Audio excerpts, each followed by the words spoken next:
Ya, Shalom Aleichem Besem Hamasyah. Salam sejahtera dalam nama Tuhan Yesus Kristus. Kembali lagi bersama saya dengan Timothy Al-Awwal, di mana kali ini konteks video ini adalah mereview pembahasan debat Tauhid dan Tritunggal, di mana saya dengan juga pihak K2I menghadapi Mas Ferdian 24. Terlebih lagi sebelum saya ingin memulai cerita saya, awalnya itu karena di TikTok beliau, dia mengatakan bahwa banyak orang Kristen itu pengecut, hanya bisa berbicara doang. Maka itu rasa meluapnya kepenasaran pihak K2I termasuk saya untuk mencoba memberikan tantangan terhadap beliau, karena seolah-olah beliau ini lebih memahami Kristen daripada orang Muslim. Makanya TikTok dia selalu membahas tentang kekristenan, walaupun tidak semua kekristenan. Nah, pada waktu itu yang terjadi beberapa hari kemarin, akhirnya debat sudah dibuka dengan tema Tauhid dan Tritunggal. Sebelumnya dari pihak K2I dan saya tertantang untuk membuat tema ilmu kalam versus Trinitas. Karena beliau membahas Trinitas itu hanya berdasarkan perspektif satu sejarah, bukan memiliki sejarah yang lainnya. Dan kali itu ada kawan yang merekomendasikan saya menggunakan istilah Tauhid dan Trinitas. Kenapa? Karena saya yakin ketika kami ingin membahas ilmu kalam dan juga Trinitas, dia antara bisa menerima dan tidak. Karena setahu kami ada Islam yang sangat menerima ilmu kalam, karena mereka tahu kebanyakan ilmu kalam ini dipakai oleh orang-orang kekristenan untuk mendukung pemahaman Tritunggal. Dan ini sekali lagi ya, untuk saudara Muslim, kami bukan menyomot atau sekedar mengambil adanya, tapi kami hanya menunjukkan referensinya bagaimana. Dan itu bukan kehendak kami, itu hanya kehendak penulis buku Muslim yang kami aplikasikan untuk mendakwah saudara, untuk memberikan penjelasan kepada saudara Muslim. Minta maaf, bukan mendakwah, supaya mereka jangan dulu salah menyalahpahami iman Kristen. Itu yang kami maksudkan. Makanya pada waktu itu kawan-kawan kami terpaksa menggunakan istilah Tauhid versus Trinitas, karena Tauhid lebih memiliki peranan terminologi untuk memahami keesaan dalam diri Tuhannya saudara Muslim. Begitu juga Trinitas ini dalam pemahaman keesaannya Allah dalam pemikiran kekristenan. Dan itulah yang menjadi judul tema kami kemarin. Nah, sekarang kita lanjut untuk mereview kembali hasil debat kemarin. Mas Ferdian 24 ini sempat mungkin ya tidak menyangka ketika kami membahas ilmu kalam, ketika beliau sudah mempresentasi Tritunggal. Kebetulan dia mengatakan bahwa ini tidak sesuai dengan kesepakatan kita, bahwa harusnya kita ikut dengan tema dong, yaitu Tauhid versus Trinitas, bukan ilmu kalam. Dan ilmu kalam itu yang kamu kutip adalah ajaran manusia, ajaran orang, bukan yang disesuaikan oleh hadis dan juga Al-Quranul Karim. Nah, ya saya sempat tersentak, kok dia tiba-tiba membahas pengajaran sunnah, Quran dan juga hadis, seolah-olah mempertentangkan itu dengan ilmu kalam. Padahal ilmu kalam itu sendiri dikaitkan sebagai ilmu tauhid dalam pemikiran Islam. Oke, saya akui bahwa itu saya kutip dari ulama-ulama, itu sekitar 4 dan 5, tapi saya hanya menyebutkan satu ulama saja yang membahas ilmu kalam adalah ilmu tauhid. Tapi yang menjadi pertanyaan kita adalah, kalau memang itu ajaran manusia, apakah ajaran manusia ini sudah membuat bid'ah dalam Islam? Karena Islam mengenal yang namanya ajaran sunnah maupun juga yang disebut dengan bid'ah.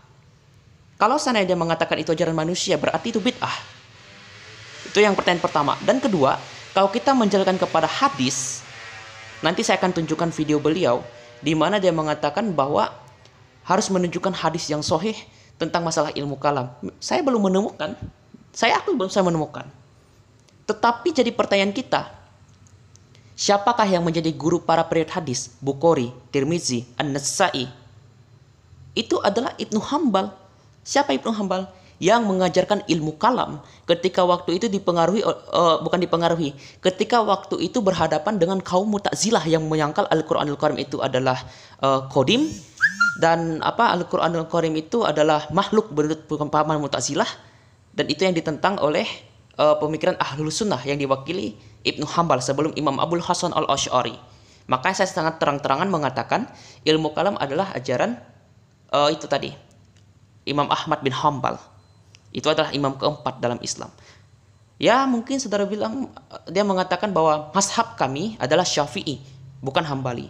Tapi kan pemahaman Syafi'i dan Hambali, apapun itu, semua Ahlus Sunnah sepakat Al-Qur'anul Karim itu bukan makhluk seperti yang dia katakan, dan juga sifat-sifat Allah itu ada yang termasuk qadim. Artinya terdahulu, bukan huduts. Nah, sebelum kita bahas lebih lanjut lagi, coba kita simak video-video berikut ini, dan nanti saya akan tunjukkan video TikTok beliau ketika dia sempat dikomentari karena hasil debat kemarin itu seolah-olah dia seperti terpojokkan. Mari kita simak video ini. Saya ingin sampaikan ya, kayaknya penjelasan dari Bang yang pihak Kristen ini sedikit mengecewakan buat saya, karena dia bilang dia ingin melawan tauhid dengan Al-Quran dan Sunnah, tapi dia membawa buku yang sebenarnya itu bukan landasan hukum gitu loh di Islam.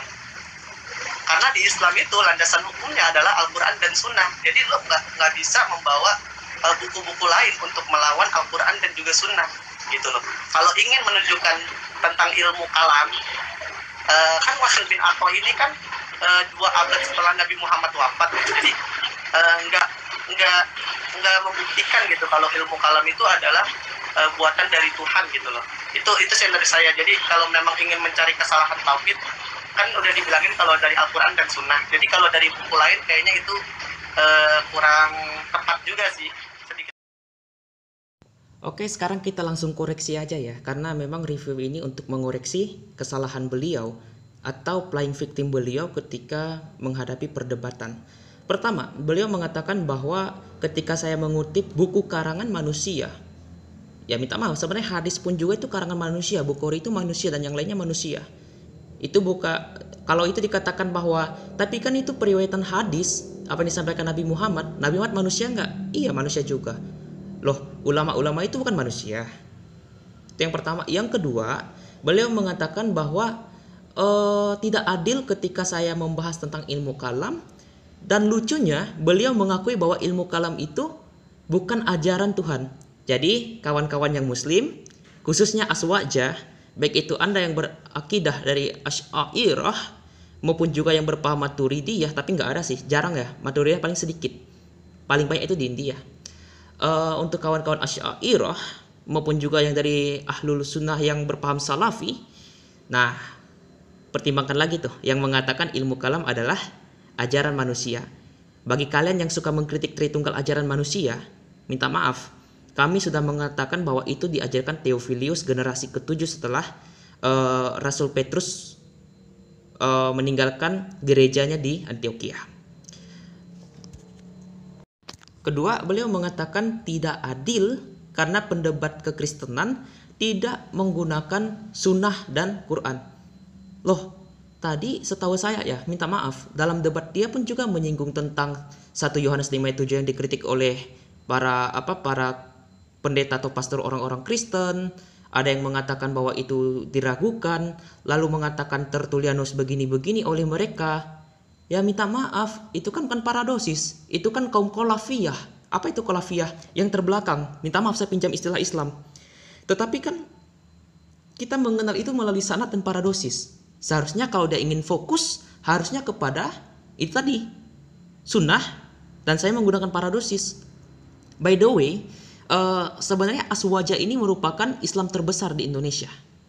Dan saya rasa saya berhak menggunakan pemahaman ilmu kalam, karena memang ilmu kalam itu diakui sebagai ilmu tauhid dalam Islam karena membahas sifat-sifat Allah dan hubungannya dengan zatnya Allah.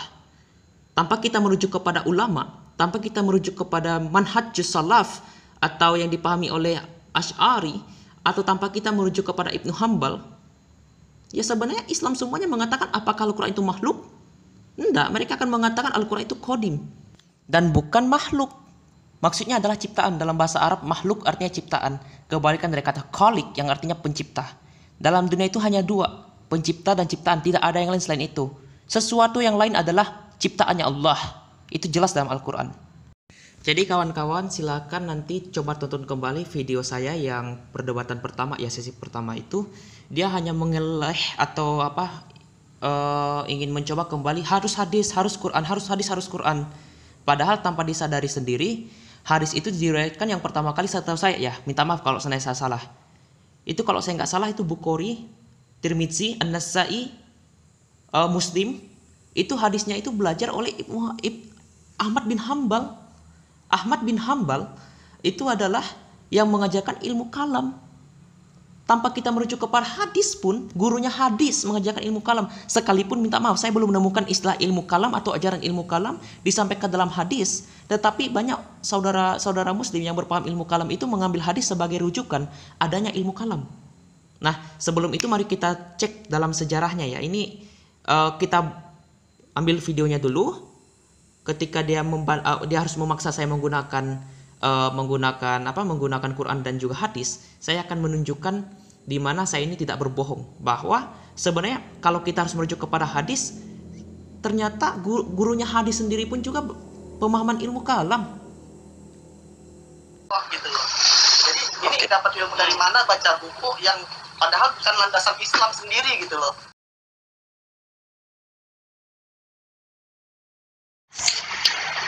Oke, kalau untuk menurut saya pribadi ya, dalam ajaran Islam itu Al-Quran itu kita diajarkan itu Al-Quran itu adalah kalamullah,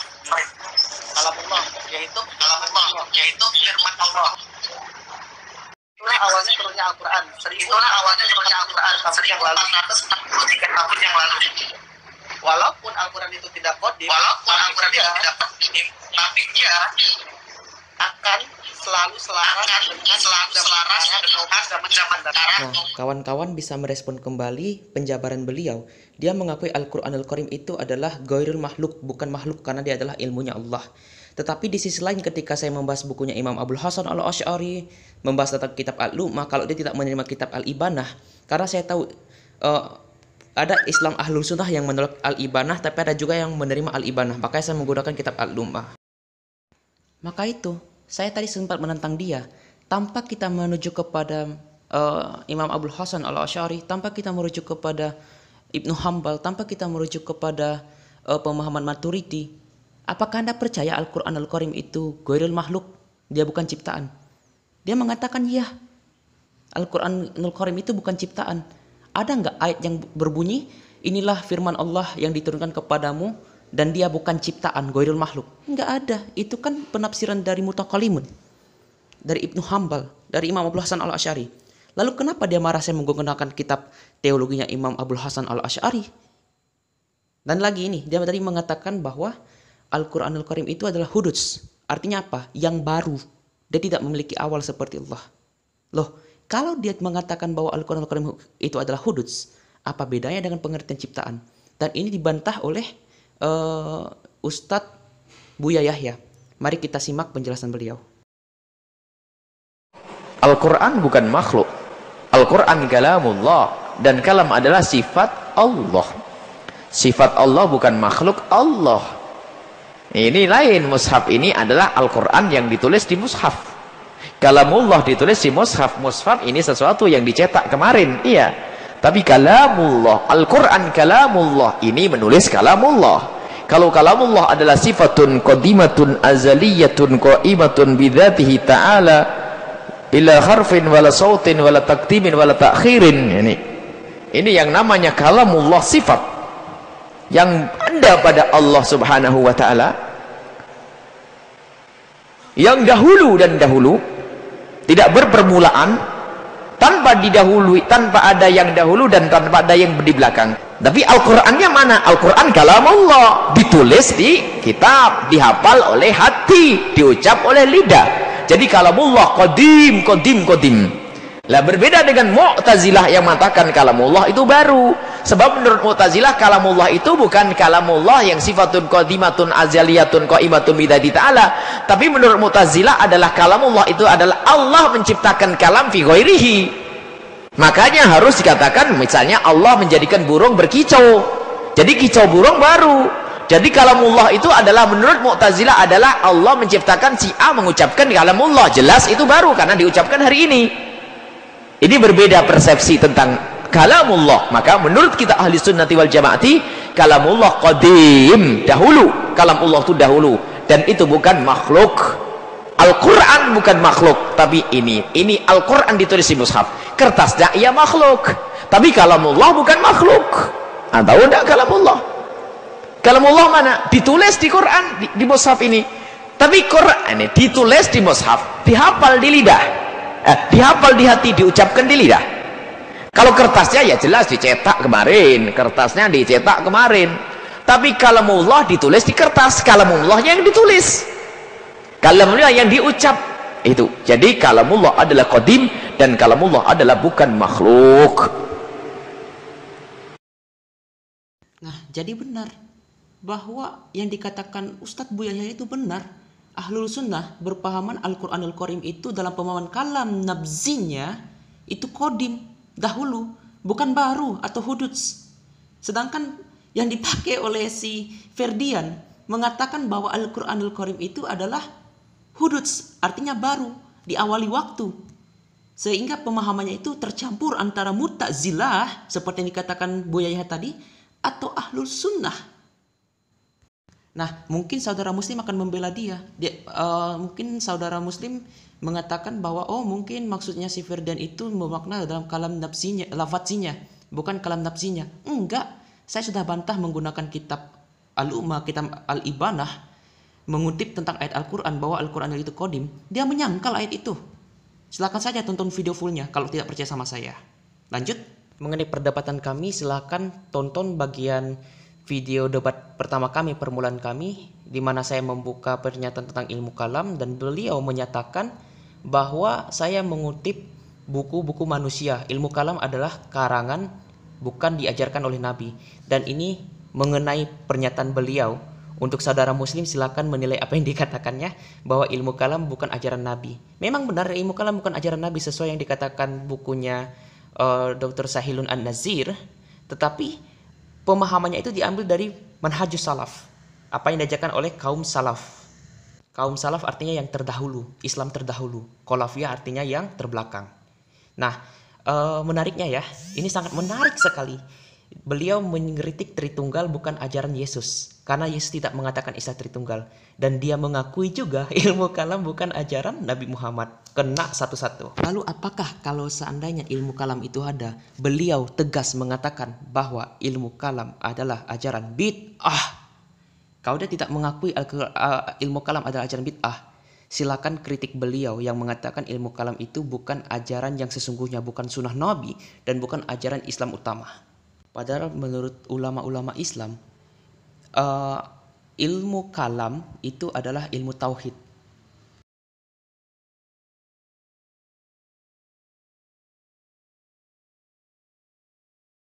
Nah, buat saudara-saudara muslim yang ingin memberi komentar, siapakah Mas Firdian ini menurut Anda? Apakah beliau ini berpahaman Wahabi, Asy'ari, dari Asy'ari abal-abal, ataupun juga dia berpahaman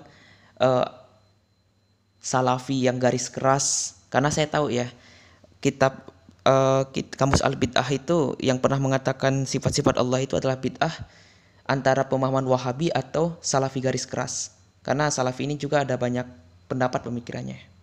Dan beliau juga kecewa dengan saya karena mengutip pembahasan yang bukan dari sunnah. Ketika saya membahas posisi Asy'ariyah, atau jangankan Asy'ariyah lah, pemahaman Imam Abul Hasan Al-Asy'ari tentang ilmu kalam. Dia ingin melawan tauhid dengan Al-Quran dan Sunnah, tapi dia membawa buku yang sebenarnya itu bukan landasan hukum gitu loh di Islam. Karena di Islam itu landasan hukumnya adalah Al-Quran dan Sunnah. Jadi lo nggak bisa membawa buku-buku lain untuk melawan Al-Quran dan juga Sunnah. gitu loh. Kalau ingin menunjukkan tentang ilmu kalam, kan Wasil bin Atha ini kan 2 abad setelah Nabi Muhammad wafat, jadi nggak membuktikan gitu kalau ilmu kalam itu adalah buatan dari Tuhan gitu loh. Itu sih dari saya. Jadi kalau memang ingin mencari kesalahan tauhid, kan udah dibilangin kalau dari Al-Quran dan Sunnah. Jadi kalau dari buku lain kayaknya itu kurang tepat juga sih, sedikit. Ya, sebenarnya beliau sendiri telah disindir oleh Ahlul Sunnah. Kenapa? Dalam buku yang saya punya ini, jangan sebut dirimu Ahlul Sunnah wal Jamaah sejati kalau belum membaca kitab penting ini. Maksudnya kitab Al-Luqmah, yaitu kitab beliau ketika bertobat dari pemikiran Mu'tazilah menuju kepada Ahlul Sunnah wal Jamaah. Tapi bukan hanya kepada kitab ini, bukan hanya kitab Al-Luqmah, tapi ada juga seperti Maqalat al-Islamiyyin, Al-Muqtazin, Imam fi Ru'yah, Risalah al-Iman, dan lain-lain. Karena ini mengacu kepada teologinya pemahaman Islam. Karena waktu itu Nabi Muhammad belum menjelaskan definisi teologi yang bersifat rumusan sifat dan zat.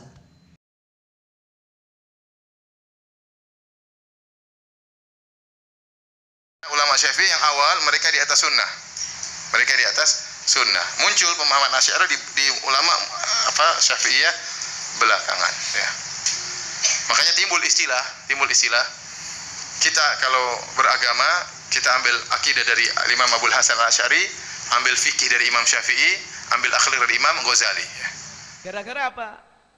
Gara-garanya saya tidak menampakkan Asy'ari saya. Kalau dari awal saya sudah menampakkan Asy'ari, nggak mungkin, mesti dihapus itu pelan-pelan. Nggak akan disebutkan. Makanya saya kalau ngomong di majelis, di saat ada orang berbeda dengan saya harus katakan saya Asy'ari. Jangan telanjur saya dinondain, saya marah, nggak enak ceramah nanti. Akhirnya sudah tidak indah ceramahnya. Karena apa? Saya harus membela Asy'ari. Karena Asy'ari lebih mahal daripada diri saya sendiri, madhab Asy'ari. Akidah iman saya lebih mahal. Kalau saya dicaci, sederhana. Nah, saya rasa sudah jelas ya. Ilmu yang saya sampaikan itu sesuai dengan sunnah maupun juga ajaran yang bersifatkan landasan pemahaman Ahlul Sunnah. Nah, untuk mengecek kesesatan berpikir beliau, silakan tonton kembali perdebatan kami. Dan kali ini saya ingin berfokus kepada reaksi beliau setelah berdebat dengan saya di TikTok. Dan kali ini kita simak dulu apa yang telah disampaikannya. Kalau untuk masalah kalah debat, ini kita nggak bisa menilai siapa yang menang, siapa yang kalah. Jadi biar penonton aja lah yang menilai siapa yang kalah. Terus untuk sedikit sanggahan daripada debat semalam, itu kan temanya Trinitas versus Tauhid. Dan kita sama-sama setuju, di antara gue dan juga pendapat Kristen, itu membahas Trinitas melalui Alkitab dan juga sesuai paradois. Dan membahas Tauhid itu melalui Al-Quran dan juga sunnah atau hadis.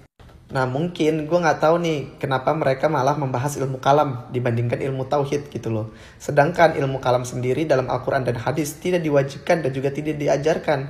Makanya sudah berkali-kali gue meminta oleh pihak Kristen itu menunjukkan gue dari Al-Quran dan juga hadis tentang mengenai ilmu kalam gitu. Dan 2 kali atau 3 kali dan dia tidak bisa menjawab. Jadi malah menggunakan buku yang bukan menjadi landasan hukum utama untuk umat Islam gitu loh. Menggunakan buku tulisan ulama. Dan landasan hukum umat Islam itu kan adalah Al-Quran dan Sunnah. Jadi saya bingung juga.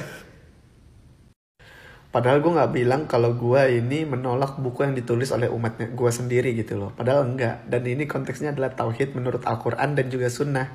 Udah gue bilang berkali-kali kalau buku itu gak bisa dilandaskan hukum yang jelas gitu loh. Hukum di Islam itu Al-Quran dan Sunnah. Dan kita membahasnya Tauhid, bukan ilmu kalam.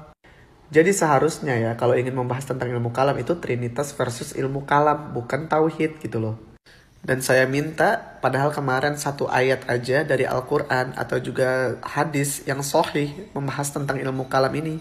Nggak dijawab sampai 2 kali, 3 kali saya bertanya gitu loh. Dan di Al-Quran ataupun hadis, tidak ada Al-Quran dan hadis yang menyatakan kalau umat Islam itu harus wajib mempercayai ilmu kalam. Karena ilmu kalam ini lahir setelah Nabi Muhammad wafat. Dan ini adalah pemikiran orang-orang Islam, bukan Al-Quran dan juga hadis.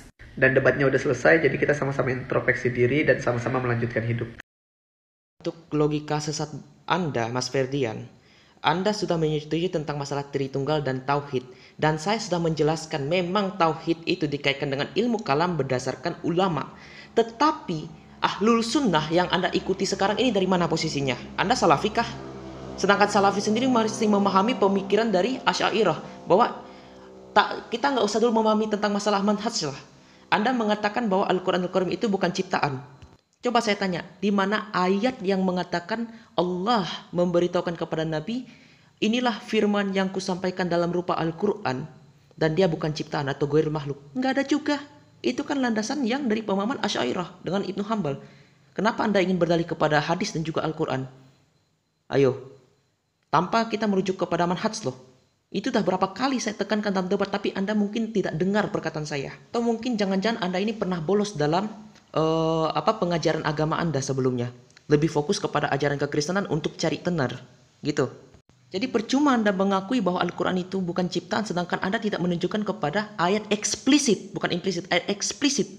Sedangkan tadi Anda menuduh saya tidak menunjukkan ayat yang membahas tentang ilmu kalam, sudah saya bahas. Imam Abul Hasan al-Asy'ari menggunakan surah At-Taubah ayat 6. Lalu dia menggunakan hadis riwayat Al-Bukhari 6537 dan juga hadis riwayat Muslim 1016. Walaupun dia sempat mengutip hadis doif. Ini hadis yang tadi hadis sahih ya.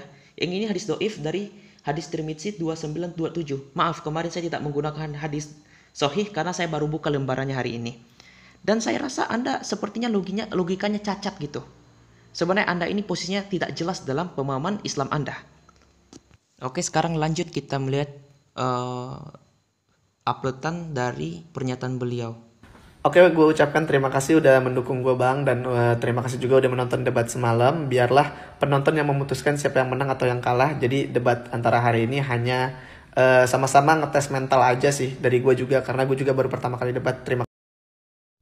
Ya, saya pun juga ingin mengintrospeksi diri ya. Saya juga minta maaf karena ada 1 jam saya sempat sekali memotong perkataan Mas Ferdian. Minta maaf. Itu saya minta penegasan beliau. Hadis apakah yang mau saya acu? Karena apa? Karena maksud saya itu semua para periwayat hadis itu mengacu kepada Ibnu Hanbal yang mempelajari ilmu kalam. Nah, ilmu kalam sendiri Mas tolak tadinya ketika kita ingin membahas ilmu kalam. Ibnu Hanbal itu pembelajaran ilmu kalam. Makanya saya tanya kepastian Mas dulu supaya saya bisa tulis dan tidak lupa. Makanya ada konteksnya kenapa saya memotong perkataan Mas. Dan saya akui saya minta maaf, bahkan Mas sudah memaafkan saya waktu kita buka sesi debat yang baru. Oh iya, waktu itu juga kami saat closing statement beliau sudah mengutarakan sebagai seorang muslim sangat mustahil menerima Tritunggal karena pemahaman Tritunggal itu menjelaskan Bapa, Anak, dan Roh Kudus seolah-olah memaknai seperti manusia. Bapa itu manusia, istilah anak itu dalam pengertian manusia. Itu yang kalau saya dengar ya, karena itu saya mendapatkan summary. Dan mustahil saudara muslim akan menerima ajaran Trinitas yang dipahami dalam iman Kristen seperti Yesus ada di sebelah kanan Allah Bapa, atau dalam pengertian istilah seperti anak Allah. Dan saya juga sempat memberi closing statement, istilah anak Allah duduk di sebelah kanan Bapa itu diharapkan bisa disamakan dengan pemahaman mutasyabihat. Saya pernah menganjurkan buku Pak Gracia Pelo ya, yang membahas tentang dialog Elias Patriark dengan Elias Patriark dari Nasibiyah dengan Washir, seorang muslim di Afrika Utara. Beliau membahas bahwa bagaimana mungkin Allah itu memiliki seorang anak sedangkan dia tidak memiliki istri. Dan Elias dari Nasibi juga mengatakan bagaimana mungkin Anda memahami Allah itu memiliki tangan, mata, dan juga memiliki betis. Dan itu yang saya utarakan berdasarkan tulisan Bapak Gereja ketika menghadapi muslim awalnya. Bahkan istawa dalam Allah itu sendiri, apakah dimaknai dalam pengertian istawa manusia, yang artinya duduk seperti manusia duduk? Tentu tidak. Dan nanti akan saya coba lagi apakah ini dapat ada rekamannya atau tidak, karena dan saya akan coba re-upload ulang apakah itu bisa kalau saya menemukannya, insya Allah. Ya mungkin sekian ya yang ingin saya sampaikan dan saya utarakan di sini. Dan saya mungkin kepikiran suatu saat nanti akan membahas pembelajaran ilmu kalam terpengaruh dengan Tritunggal berdasarkan pengakuan intelektual saudara muslim dan juga buku klasik saudara muslim. Dan insya Allah kita akan bahas dalam sesi berikutnya. Biarlah debat ini yang kemarin itu juga bisa menjadi pembelajaran kita bersama, sehingga kita bisa memuji dan memuliakan nama Tuhan dan menemukan kebenaran sejati. Ya, sekian dari yang ingin saya sampaikan. Tuhan Yesus Kristus memberkati kita semua.